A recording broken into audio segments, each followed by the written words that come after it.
날개, 이상, 박제가 되어버린 천재를 아시오. 나는 유쾌하오. 이런 때 연애까지가 유쾌하오. 육신이 흐느적흐느적하도록 필요했을 때만 정신이 은하처럼 맑소. 니코틴이 내 횃배 앓는 뱃속으로 스미면 머릿속에 을에 백지가 준비되는 법이오. 그 위에다 나는 위트와 파라독스를 바둑 포석처럼 늘어놓았소. 가공할 상식의 병이오. 나는 또 여인과 생활을 설계하오. 연애 기법에 맞어 서먹서먹해진 지성의 극치를 흘깃 좀 들여다본 일이 있는, 말하자면 일종의 정신분열자, 정신이 제멋대로 노는 사람 말이오.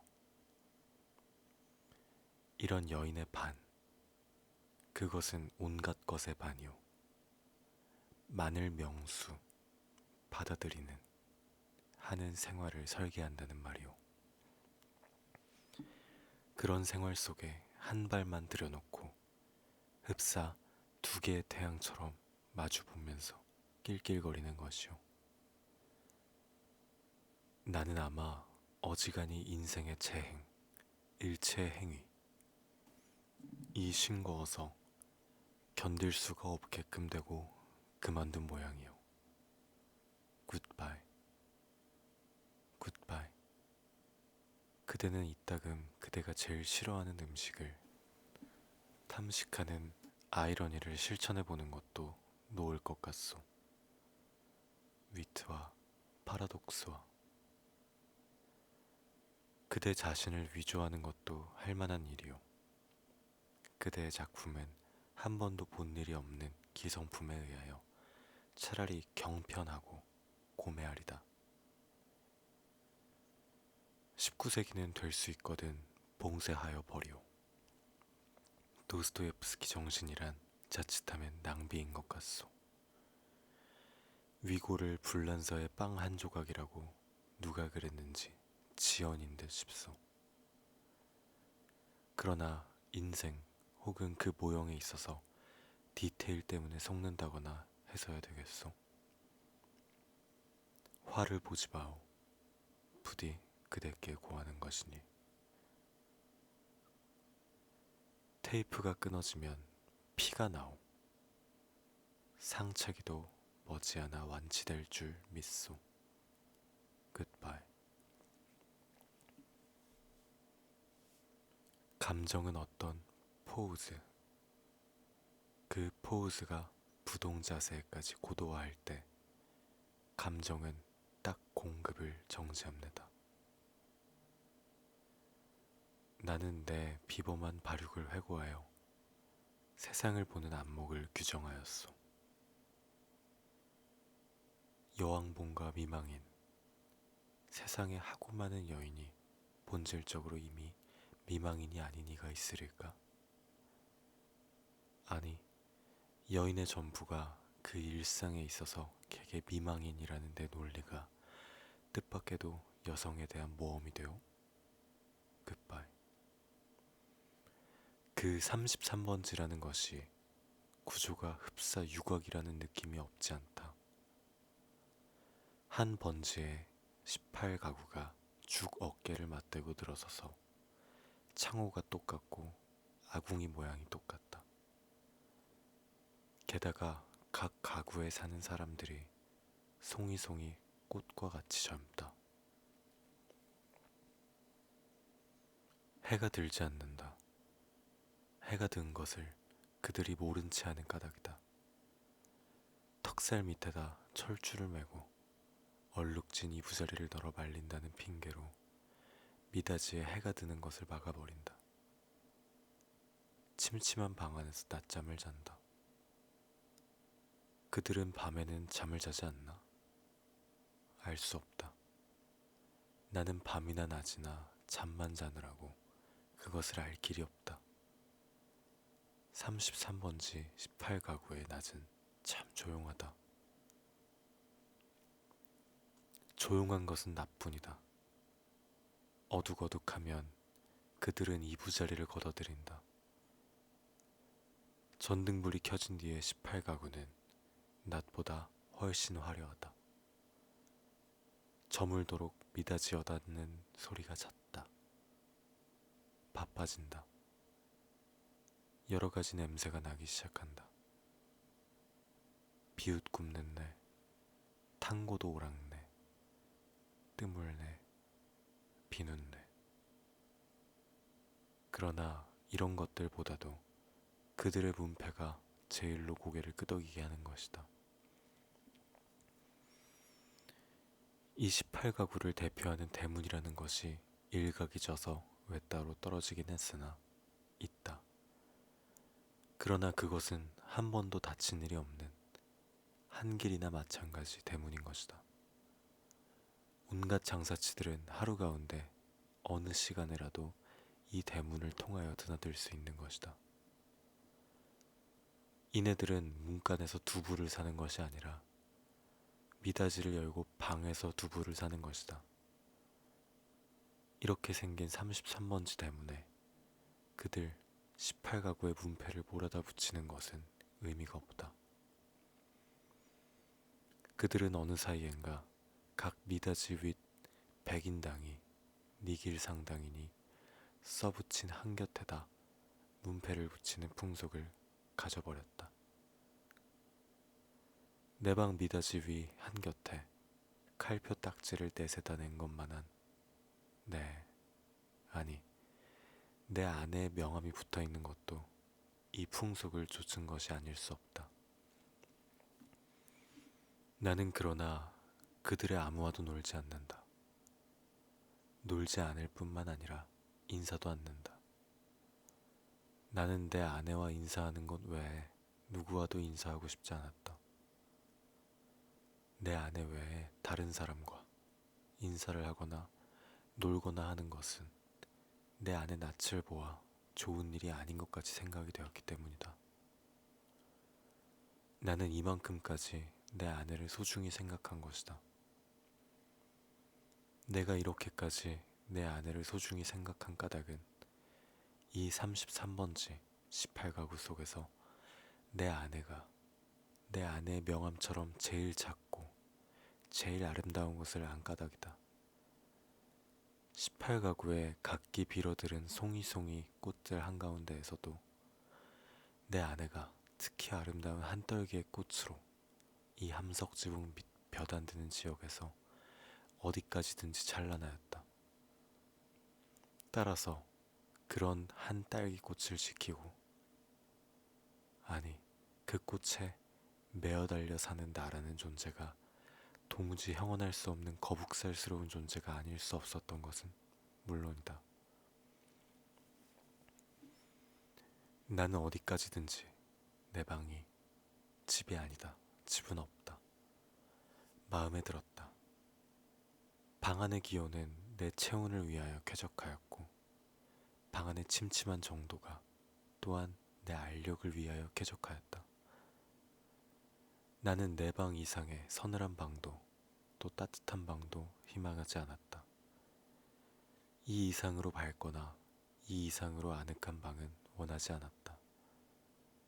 내 방은 나 하나를 위하여 요만한 정도를 꾸준히 지키는 것 같아 늘 내 방에 감사하였고 나는 또 이런 방을 위하여 이 세상에 태어난 것 같아서 즐거웠다.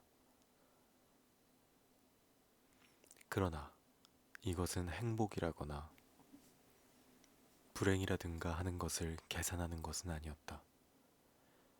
말하자면 나는 내가 행복되다고도 생각할 필요가 없었고 그렇다고 불행하다고도 생각할 필요가 없었다. 그냥 그날을 그저 까닭없이 펀둥펀둥 게으르고만 있으면 만사는 그만이었던 것이다. 내 몸과 마음에 옷처럼 잘 맞는 방 속에서 뒹굴면서 축 처져 있는 것은 행복이니 불행이니 하는 그런 세속적인 계산을 떠난 가장 편리하고 아니란 말하자면 절대적인 상태인 것이다. 나는 이런 상태가 좋았다. 이 절대적인 방은 대문간에서 세워서 똑 7번째 칸이다. 럭키세븐의 뜻이 없지 않다. 나는 이 7이라는 숫자를 훈장처럼 사랑하였다. 이런 이방이 가운데 장지로 말미암아 두 칸이 나뉘어 있었다. 그것이 내 운명의 상징이었던 것을 누가 알랴? 아랫방은 그래도 해가 든다. 아, 침결에 책보만한 해가 들었다가 오후에 송수건만해지면서 나가버린다.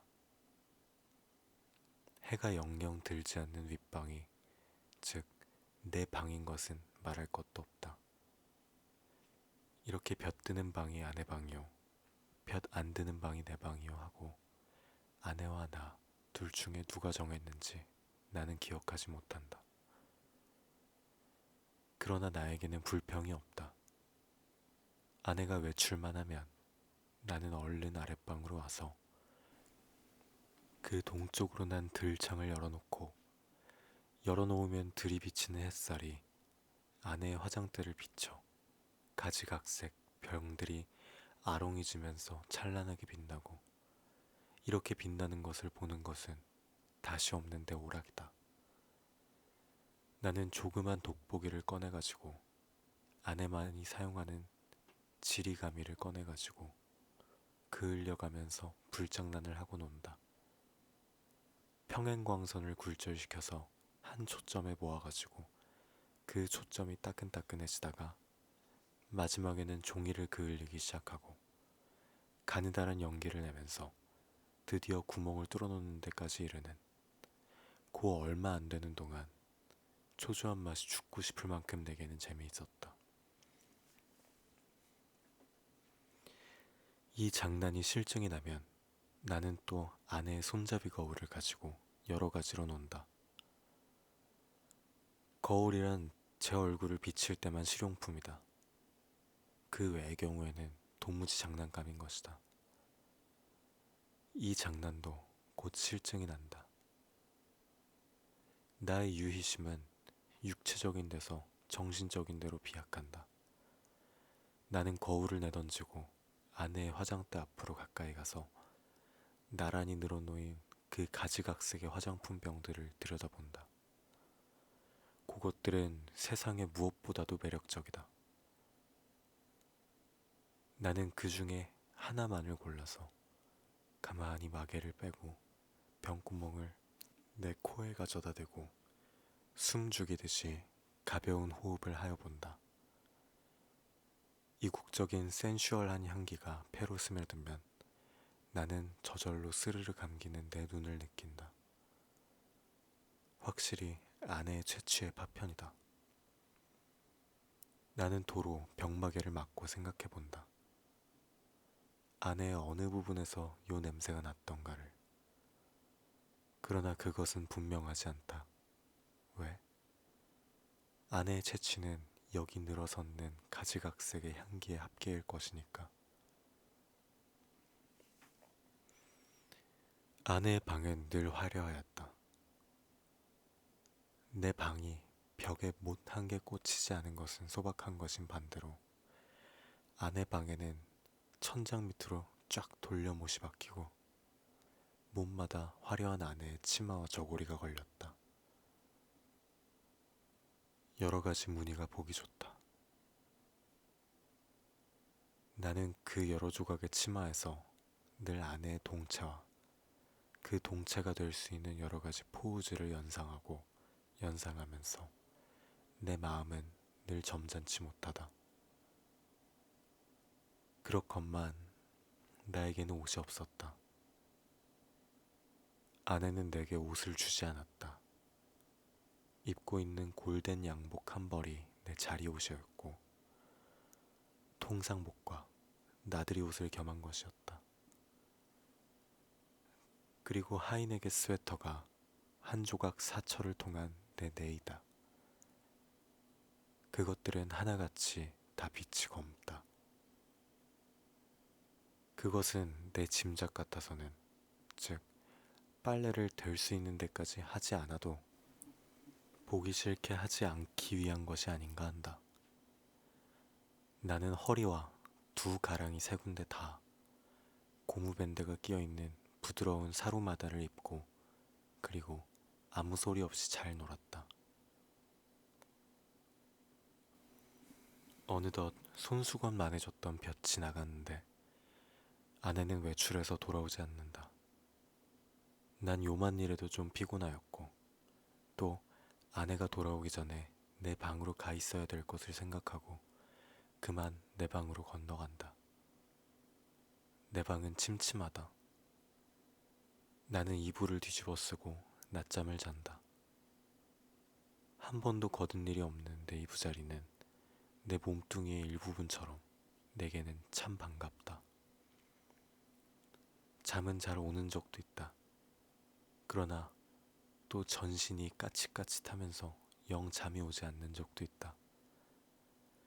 그런 때는 아무 제목으로나 제목을 하나 골라 연구하였다.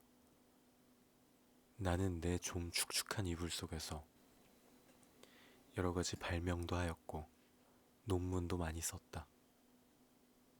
시도 많이 지었다. 그러나 그것들은 내가 잠이 드는 것과 동시에 내 방에 담겨서 철철 넘치는 그 흐느흐느한 공기에 다 비누처럼 풀어져서 온데간데 없고 한참 자고 깨인 나는 속이 무명 헝겊이나 메밀 껍질로 띵띵 찬 한 덩어리 베개와도 같은 한 벌 신경이었을 뿐이고 하였다. 그러기에 나는 빈대가 무엇보다도 싫었다. 그러나 내 방에서는 겨울에도 몇 마리의 빈대가 끊이지 않고 나왔다. 내게 근심이 있었다면 오직 이 빈대를 미워하는 근심일 것이다. 나는 빈대에게 물려서 가려운 자리를 피가 나도록 긁었다. 쓰라리다. 그것은 그윽한 쾌감에 틀림없었다. 나는 홍곤히 잠이 든다. 나는 그러나 그런 이불 속의 사색 생활에서도 적극적인 것을 궁리하는 법이 없다. 내게는 그럴 필요가 대체 없었다. 만일 내가 그런 좀 적극적인 것을 궁리해내었을 경우에 나는 반드시 내 아내와 의논하여야 할 것이고 그러면 반드시 나는 아내에게 꾸지람을 들을 것이고 나는 꾸지람이 무서웠다느니 보다는 성가셨다. 내가 제법 한 사람의 사회인의 자격으로 일을 해보는 것도 아내에게 사설 듣는 것도 나는 가장 게으른 동물처럼 게으른 것이 좋았다. 될 수만 있다면 이 무의미한 인간의 탈을 벗어버리고도 싶었다. 나에게는 인간 사회가 스스러웠다. 생활이 스스러웠다. 모두가 서먹서먹할 뿐이었다. 아내는 하루에 2번 세수를 한다. 나는 하루에 한 번도 세수를 하지 않는다. 나는 밤중 3시나 4시쯤에서 변소에 갔다. 달이 밝은 밤에는 한참씩 마당에 우두커니 섰다가 들어오곤 한다. 그러니까 나는 이 18가구에 아무와도 얼굴이 마주치는 일이 거의 없다. 그러면서도 나는 이 18가구에 젊은 여인의 얼굴을 거반 다 기억하고 있었다. 그들은 하나같이 내 아내만 못하였다. 11시쯤에서 하는 아내의 첫 번 세수는 좀 간단하다. 그러나 저녁 7시쯤에서 하는 2번째 세수는 손이 많이 간다. 아내는 낮에보다도 밤에 더 좁고 깨끗한 옷을 입는다. 그리고 낮에도 외출하고 밤에도 외출하였다. 아내에게 직업이 있었던가? 나는 아내의 직업이 무엇인지 알 수 없다. 만일 아내에게 직업이 없었다면 같이 직업이 없는 나처럼 외출할 필요가 생기지 않을 것인데 아내는 외출한다. 외출할 뿐만 아니라 내객이 많다. 아내에게 내객이 많은 날은 나는 온종일 내 방에서 이불을 쓰고 누워 있어야만 된다. 불장난도 못한다. 화장품 냄새도 못 맡는다. 그런 날은 나는 의식적으로 우울해하였다. 그러면 아내는 나에게 돈을 준다. 50전짜리 은하다. 나는 그것이 좋았다. 그러나 그것을 무엇에 써야 할지 몰라서 늘 머리맡에 던져두고 두고 한 것이 어느 결에 모여 꽤 많아졌다. 어느 날 이것을 본 아내는 금고처럼 생긴 벙어리를 사다 준다. 나는 한 푼씩 한 푼씩 그 속에 넣고 열쇠는 아내가 가져갔다. 그 후에도 나는 덜어 은화를 그 벙어리에 넣은 것을 기억한다. 그리고 나는 게을렀다. 얼마 후 아내 머리 쪽에 보지 못하던 눈깔잠미 하나 여드름처럼 돋았던 것은 바로 그 금고형 벙어리의 무게가 가벼워졌다는 증거일까. 그러나 나는 드디어 머리맡에 놓았던 그 벙어리에 손을 대지 않고 말았다. 내 게으름은 그런 것에 내 주의를 환기시키기도 싫었다. 아내에게 내객이 있는 날은 이불 속으로 암만 깊이 들어가도 비 오는 날만큼 잠이 잘 오지 않았다. 나는 그런 때 나에게 왜 늘 돈이 있나, 왜 돈이 많은가를 연구했다. 내객들은 장지 저쪽에 내가 있는 것을 모르나 보다. 내 아내와 나도 좀처럼 하기 어려운 농을 아주 서슴지 않고 쉽게 해 던지는 것이었다. 그러나 내 아내를 찾은 서너 사람의 내객은 늘 비교적 점잖았다고 볼 수 있는 것이 자정이 좀 지나면 을에 돌아갈 듯 같다. 그들 가운데에는 교양이 얕은 자도 있는 듯 싶었는데 그런 자들은 보통 음식을 사다 먹고 논다. 그래서 보충을 하고 대체로 무사하였다. 나는 우선 아내의 직업이 무엇인가를 연구하기에 착수하였으나 좁은 시야와 부족한 지식으로는 이것을 알아내기 힘이 든다. 나는 끝끝내 내 아내의 직업이 무엇인가를 모르고 말려나 보다. 아내는 늘 진솔버섯만 신었다. 아내는 밥도 지었다. 아내가 밥 짓는 것을 나는 한 번도 구경할 수가 없었다. 언제든지 끼니 때면 내 방으로 내 조석밥을 날라다 주는 것이다. 우리 집에는 나와 내 아내 외에 다른 사람은 아무도 없다. 이 밥은 분명 아내가 손수 지었음에 틀림없다. 그러나 아내는 한 번도 나를 자기 방으로 부른 일은 없다. 나는 늘 웃방에서나 혼자서 밥을 먹고 잠을 잤다. 밥은 너무 맛이 없었다. 반찬이 너무 엉성하였다. 나는 닭이나 강아지처럼 말없이 주는 모이를 넙적넙적 받아먹기는 했으나 내심 야속하게 생각한 적도 더러 없지 않았다. 나는 안색이 여지없이 창백해가면서 말라들어갔다. 나날이 눈에 보이듯이 기운이 줄어들었다. 영양 부족으로 하여 몸뚱이 곳곳의 뼈가 불쑥불쑥 내어밀었다. 하룻밤 사이에도 수십 차를 돌쳐 눕지 않고서는 여기저기가 베겨서 나는 베겨낼 수가 없었다.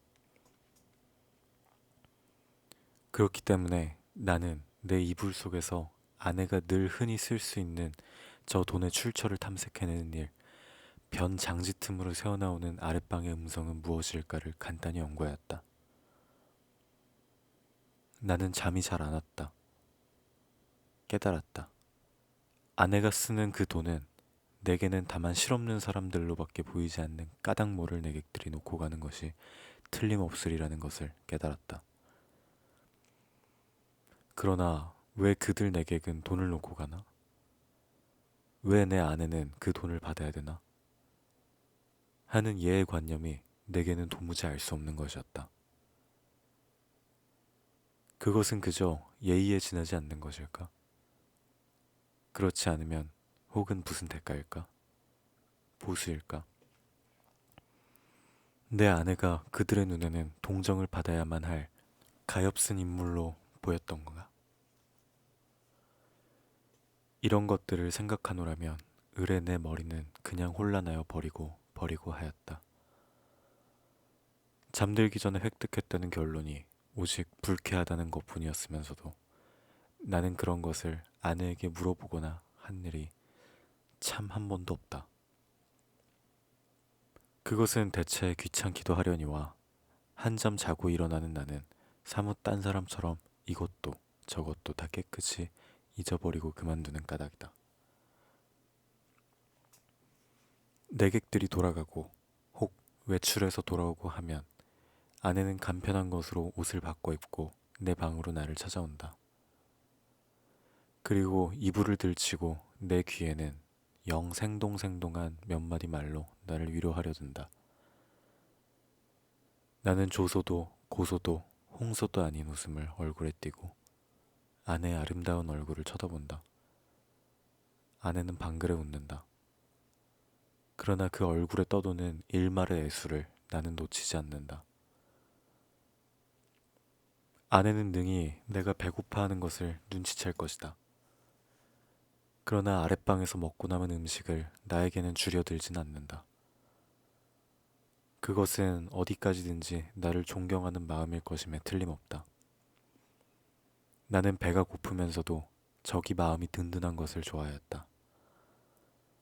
아내가 무엇이라고 짓거리고 갔는지 귀에 남을 리가 없다. 다만 내 머리맡에 아내가 두고 간 은화가 전등불에 흐릿하게 빛나고 있을 뿐이다. 고 금고형 벙어리 속에 은하가 얼마만큼이나 모였을까? 나는 그러나 그것을 쳐들어보지 않았다. 그저 아무런 의욕도 기원도 없이 그 단추구멍처럼 생긴 은바구니로 은하를 떨어뜨려 둘 뿐이었다. 왜 아내의 내객들이 아내에게 돈을 놓고 가나 하는 것이 풀 수 없는 의문인 것 같이 왜 아내는 나에게 돈을 놓고 가나 하는 것도 역시 나에게는 똑같이 풀 수 없는 의문이었다. 내 비록 아내가 내게 돈을 놓고 가는 것이 싫지 않았다 하더라도 그것은 다만 그것이 내 손가락에 닿는 순간부터 그 벙어리 주둥이에서 자취를 감추기까지의 하잘것없는 짧은 촉각이 좋았달 뿐이지 그 이상 아무 기쁨도 없었다. 어느 날 나는 그 벙어리를 변소에 갖다 넣어버렸다. 그때 벙어리 속에는 몇 푼이나 되는지 모르겠으나 그 은하들이 꽤 들어있었다. 나는 내가 지구 위에 살며 내가 이렇게 살고 있는 지구가 질풍신뢰의 속력으로 광대무변의 공간을 달리고 있다는 것을 생각하였을 때 참 허망하였다. 나는 이렇게 부지런한 지구 위에서는 현기증도 날 것 같고 해서 한시 바삐 내려버리고 싶었다. 이불 속에서 이런 생각을 하고 난 뒤에는 나는 고 은하를 고 벙어리 속에 넣고 하는 것조차 귀찮아졌다. 나는 아내가 손수 벙어리를 사용하였으면 하고 생각하였다. 벙어리도 돈도 사실은 아내에게만 필요한 것이지 내게는 애초부터 의미가 전혀 없는 것이었으니 될 수만 있으면 그 벙어리를 아내는 아내 방으로 가져갔으면 하고 기다렸다. 그러나 아내는 가져가지 않는다. 나는 내가 아내 방으로 가져다 둘까 하고 생각하여 보았으나 그 즈음에는 아내의 내객이 워낙 많아서 내가 아내 방에 가볼 기회조차 도무지 없었다. 그래서 나는 하는 수 없이 변소에 갖다 집어넣어 버리고 만 것이다. 나는 서글픈 마음으로 아내의 꾸지람을 기다렸다. 그러나 아내는 끝나 아무 말도 하지 않았다. 않았을 뿐만 아니라 여전히 돈은 돈대로 머리맡에 놓고 가지 않나.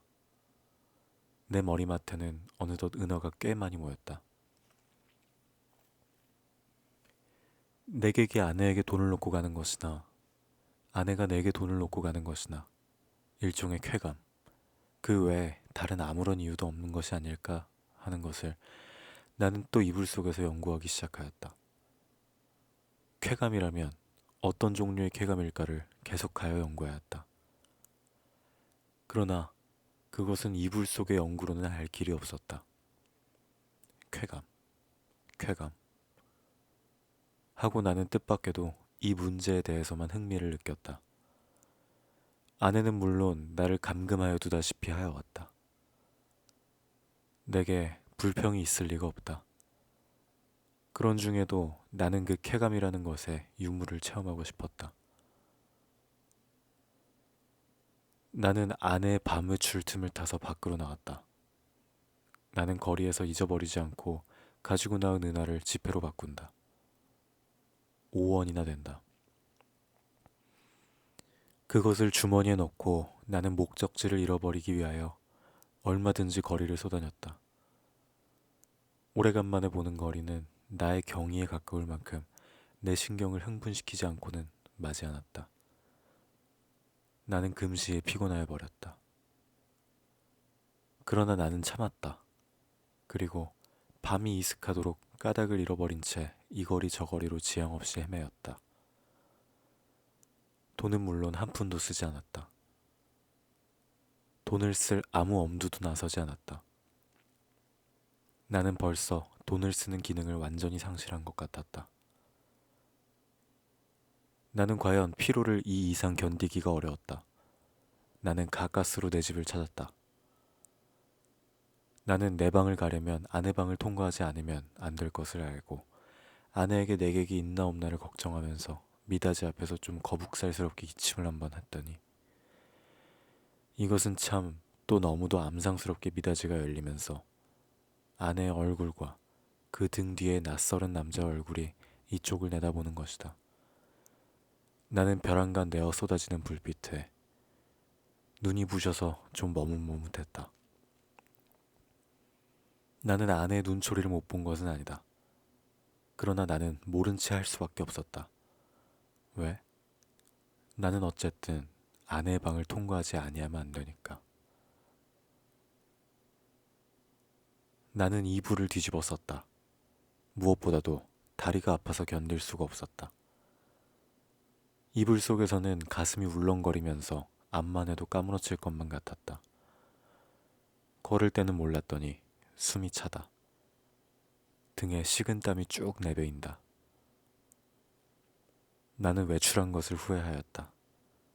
이런 피로를 잊고 어서 잠이 들었으면 좋았다. 한참 잘 자고 싶었다. 얼마 동안이나 비스듬히 엎드려 있었더니 차츰차츰 뚝딱거리는 마음의 동계가 가라앉는다. 그만해도 우선 살 것 같았다.